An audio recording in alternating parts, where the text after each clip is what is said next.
Welcome to week 5 of organizational behavior. This announcement will seek to help you understand what is going to be presented this week in terms of content and then outcomes or delivery of what you've learned from the week in terms of leadership and influence, and then also kind of summarize where we are in the course. So first of all, I'd like to say this week you're going to be looking at leadership and influence. Leadership will take on different perspectives and different approaches, and I would ask that you think about yourself in terms of your leadership qualities and then who has had an influence on your leadership and your perspective. We're really going to be looking a lot at authentic leadership and understanding what that means and what that looks like, and then you exploring what it means to you. Influence is very important to look at as well, and not supposed to be looked at from a power perspective or a coercion perspective, but rather how you as a leader would influence and help people self-explore what they have to offer the organization and get the most out of what they can give to the organization to move the organization forward. So that's kind of a mouthful there, but we really want to be influential in terms of helping people do the best work they can and enjoy what they're doing. So look at it from that perspective, and then engage in the activity that you're assigned this week, which is an authentic leadership assignment where you're going to be looking at a couple sources and also looking possibly at the suggested readings outside of what I have, which is in the library guides. You're going to do some self-reflection.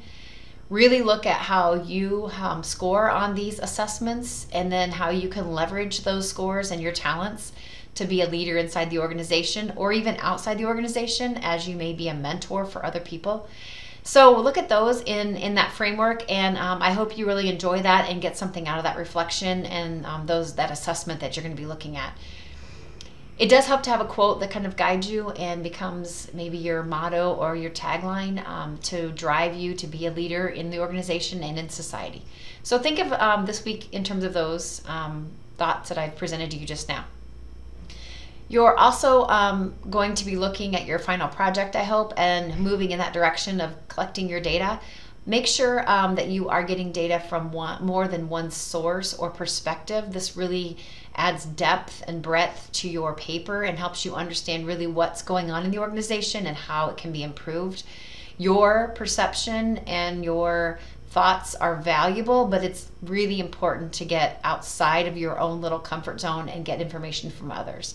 If you have any questions at all about this project, I really hope that you reach out to me. I've heard from a lot of you and had some great conversations, and so I'm really looking forward to those projects and those papers that are coming up. The exams went pretty well. I don't have really anything to report other than good job.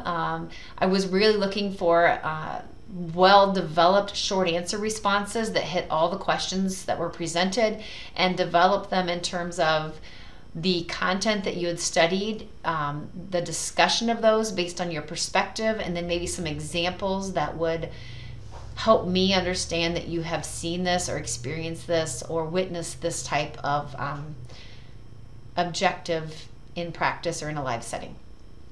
I look forward to seeing you online this week, and if you have any questions, please let me know. Otherwise, have a good week, and I hope you enjoy the leadership and influence topic this week.